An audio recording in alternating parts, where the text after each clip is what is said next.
और दूसरे तरीके से बात की जाए तो उसी बहाली में सीट को बचाकर अगले बहाली में जोड़ने का प्रयास करती है। ये आज पहली बार नहीं हुआ है। TRE 3 से ये TRE 1 से ये मामला चल रहा है। आपको बताते चले कि TRE 1 में भी पूरक परिणाम की मांग हुई थी और 14,700 पदों की सूची भेजकर मात्र 2773 लोगों का रिजल्ट आया था।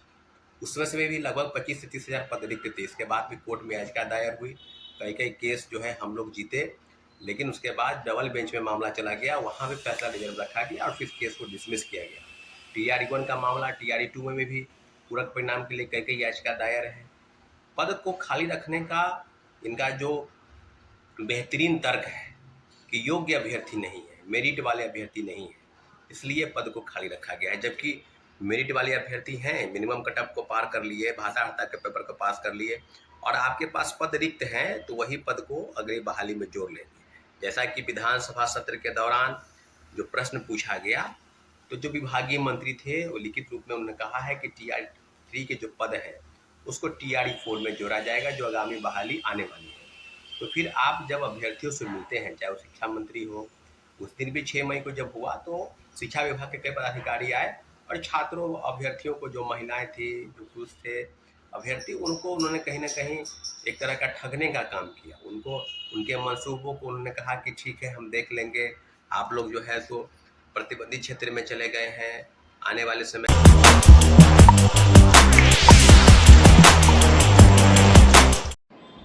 तो देखिए TRE 3 यानी BPSC TRE 3 को लेकर ना बहुत गहमा गहमी है, बहुत ज्यादा कंफ्यूजन है। लोग जाते हैं, पिटाते हैं और उसके बाद फिर क्या होता है गर्दनी बाग धरनास्थल पर, आप अच्छे से जानते हैं कि बात होता है कि भैया न्यायालय जो बोलेगा वो होगा, न्यायालय ये करेगा, न्यायालय वो करेगा, तभी कुछ होगा। लेकिन तभी शिक्षक अभ्यर्थी जो है उनके दिमाग में ये चीज आता है कि भैया न्यायालय तो हम लोग गए नहीं, और अगर न्यायालय पे नहीं गए हैं तो ये न्यायालय की बात क्यों कर रहे हैं, रटा रटाया बात बोल रहे हैं क्या। नमस्कार, मैं मौलिकुल तिवारी और आप वॉइस हब देख रहे हैं। छात्र नेता सौरभ बहुत बमके हुए हैं और आखिरी में न्यायालय की बात किए हैं और TRE 3 के सीट्स को किस तरह से बचा के TRE 4 में शिफ्ट किया जा रहा है उसका खुलासा भी किए हैं। सीधे तौर पर आप समझिए पूरी बात छात्र नेता सौरभ की, जो कि इस वीडियो में बोल रहे हैं। सीधे वीडियो देखिए।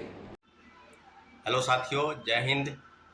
अभी बात होगी TRE 3 पूरक परिणाम की मांग को लेकर। जो छात्र आंदोलनरत हैं और लगातार गर्दनीबाग धरना स्थल, जो पटना स्थित गर्दनीबाग धरना स्थल है, वहां पर बैठकर TRE 3 के पूरक परिणाम की मांग कर रहे हैं साथियों। और जिस प्रकार से विवाद है, आपने देखा होगा कि विगत 6 मई को जो मुख्यमंत्री जी के आवास के पास शांतिपूर्वक जो प्रोटेस्ट था, जो छात्रों अभ्यर्थियों को बुलाया गया था कि हमारी मुलाकात मुख्यमंत्री जी से करवा दीजिए, तो मुख्यमंत्री जी से मुलाकात करवाने की बजाय पटना पुलिस प्रशासन द्वारा लगातार छात्रों के ऊपर बर्बरतापूर्वक लाठीचार्ज हुई। हमारी कई बहनों के ऊपर गिरफ्तारी हुई, उनको गिरफ्तार डिटेन किया गया उसे। और लगातार इस प्रकार की चीज़ का चर्चा हो रही है कि पूरक परिणाम जो है क्यों नहीं जारी होनी चाहिए। और पूरक परिणाम जारी करने के पीछे जो छात्रों अभ्यर्थियों का, हम लोगों का ऐसा मानना है कि जो सीट पद खाली है, जो मिनिमम कटअप को जिसने पास कर लिया है, भाषा अर्हता के पेपर को जिसने पास कर लिया है, इसके बावजूद भी पूरक परिणाम क्यों नहीं जारी हुए। आपको बताते चले कि TRE 3 में सबको पता है कि जो 87,000 पद है उसकी वैकेंसी आई थी, लोग अप्लाई किए। प्राथमिक से लेकर उच्चतर माध्यमिक तक, यानी 1 to 5 से लेकर 11-12 तक सभी पदों को, 87,000 पद को भरने की तैयारी BPSC शिक्षा विभाग द्वारा थी। इन सभी पदों को भरा जाएगा। उसके बावजूद जिस प्रकार की चीज़ें हुई, 66,000 के आसपास रिजल्ट का प्रकाशन हुआ कि हम तमाम जो जिले हैं, तमाम जो प्रखंड हैं जहां विद्यालय पदस्थापित हैं, सबका पदस्थापना करना है। और 66,000 के बाद जो मल्टीपल रिजल्ट है, जैसे किन्हीं लोगों का 2 जगह रिजल्ट, किन्हीं लोगों का 4 जगह रिजल्ट, कई लोगों का 3 जगह रिजल्ट, तो जो मल्टीपल रिजल्ट की बात की जाए तो ऐसे अगर कुल मिला के बात की तो 51,000 के आसपास पद जो हैं, ये भरने की गुंजाइश जो है, भरने की जो कवायद है, वो शिक्षा विभाग और BPSC द्वारा लगातार जो है की जा रही है। तो ओवरऑल बात की जाए तो अभी भी 25,000 से 30,000 पद जो TRE 3 के पूरक परिणाम को लेकर जो है अभी तक खाली है। साथियों, जिस प्रकार से चीज़ें हो रही है, लगातार गर्दनीबाग धरना स्थल पर लोग बैठे हैं और आज से नहीं बैठे हैं, मुझे लगता है कि उसका भी लगभग 3 महीना से ज़्यादा होने वाला है। और कुछ ही अभ्यर्थी हैं, कभी 10 अभ्यर्थी, कभी 25 अभ्यर्थी।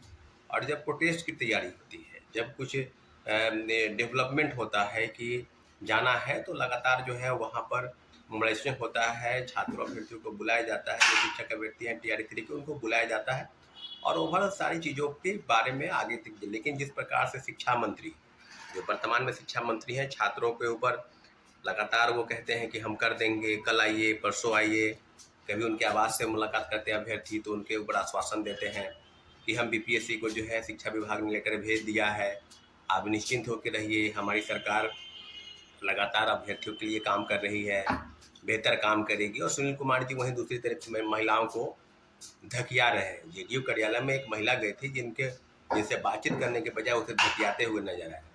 तो दोहरी चाल जो है लगातार ये चल रही है। एक तरफ सरकार लगातार बहाली निकालती है और दूसरे तरीके से बात की जाए तो उसी बहाली में सीट को बचाकर अगले बहाली में जोड़ने का प्रयास करती है। ये आज पहली बार नहीं हुआ है। TRE 3 से ये TRE 1 से ये मामला चल रहा है। आपको बताते चले कि TRE 1 में भी पूरक परिणाम की मांग हुई थी और 14,700 पदों की सूची भेजकर मात्र 2773 लोगों का रिजल्ट आया था।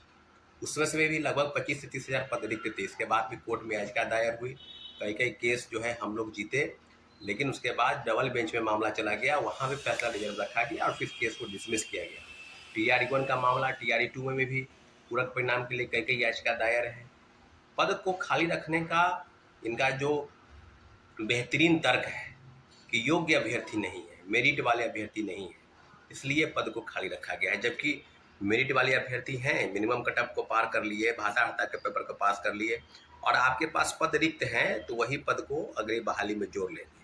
जैसा कि विधानसभा सत्र के दौरान जो प्रश्न पूछा गया तो जो विभागीय मंत्री थे वो लिखित रूप में उन्होंने कहा है कि TRE 3 के जो पद है उसको TRE 4 में जोड़ा जाएगा जो आगामी बहाली आने वाली है। तो फिर आप जब अभ्यर्थियों से मिलते हैं, चाहे वो शिक्षा मंत्री हो, उस दिन भी 6 मई को जब हुआ तो शिक्षा विभाग के कई पदाधिकारी आए और छात्रों अभ्यर्थियों को, जो महिलाएं थी, जो पुरुष थे अभ्यर्थी, उनको उन्होंने कहीं ना कहीं एक तरह का ठगने का काम किया। उनको उनके मंसूबों को उन्होंने कहा कि ठीक है हम देख लेंगे, आप लोग जो है तो प्रतिबंधित क्षेत्र में चले गए हैं, आने वाले समय में आपको दिक्कत होगा। तो कई चीज़ों का एक तरफ दूसरे तरीके से कह रहे हैं कि आपको अगर वाकई में न्याय चाहिए तो आप कोर्ट तक चले जाइए। तो जब आप कोर्ट चले जाएंगे तो उन लोग के पास एक मौका मिल जाएगा कि जब कोर्ट में मामला विचाराधीन है तो आप जो भी चीज़ें होगी वो माननीय उच्च न्यायालय के फैसले के बाद होगी। तो अब ये बात समझ लीजिए कि सरकार की जो दोहरी मानसिकता है, एक तरीके से कि आप बहाली लगातार निकाल रहे हैं, TRE 3 तक बहाली निकाले, फिर TRE 4 की बात कर रहे हैं, और दूसरे तरीके से बात की जाए तो पद को खाली रखकर अगली बहाली में जोड़कर दिखाने का जो प्रयास है उसका एकमात्र उद्देश्य सिर्फ और सिर्फ क्रेडिट लेना है और कुछ नहीं है। तो पूरी तरीके से TRE 3 के अभ्यर्थी अब आगे का फैसला करेंगे, लेकिन इतना जरूर है कि लड़ाई जो है बड़ी लंबी है, लेकिन लड़ाई हम लोग लड़ेंगे। निश्चित रूप से शिक्षक अभ्यर्थियों के साथ पूरा हम लोग खड़े हैं और जो भी चीज़ें, क्योंकि TRE 3 के पूरक परिणाम अगर जारी नहीं होते हैं, क्योंकि ना आयोग सुन रही है, ना सरकार कुछ फैसला कर पा रही है और लगातार छात्रों अभ्यर्थियों को गुमराह कर रही है, तो अंतिम विकल्प के तौर पर माननीय उच्च न्यायालय जाना उनका अंतिम प्रयास रहेगा। तो पूरी तरीके से TRE 3 ही नहीं, शिक्षक बहाली में व्यापक भ्रष्टाचार, शिक्षक बहाली में अगर देखा जाए तो CTET फेल, STT फेल, कई फर्जी बहाली, डोमिसाइल फर्जी बनाकर लोग बहाल हो गए हैं। और पूरक परिणाम के लिए जब छात्र अभ्यर्थी सड़क पर उतरते हैं तो लाठी से उनका स्वागत होता है। तो ये लोकतंत्र नहीं है, यह लाठी तंत्र है। आपकी बात सुनी नहीं जाएगी, आपकी बात को लाठी के दम पर व्यवस्था दबाने का प्रयास करती है। यही सारी बिहार के सारी बहालियों में, और कहा जाए तो शिक्षक बहाली में भी लगातार ये चल रहा है, दिख रहा है। लेकिन इसके बावजूद भी हमारी लड़ाई जारी थी, हमारी लड़ाई जारी रहेगी साथियों। धन्यवाद, जय हिंद।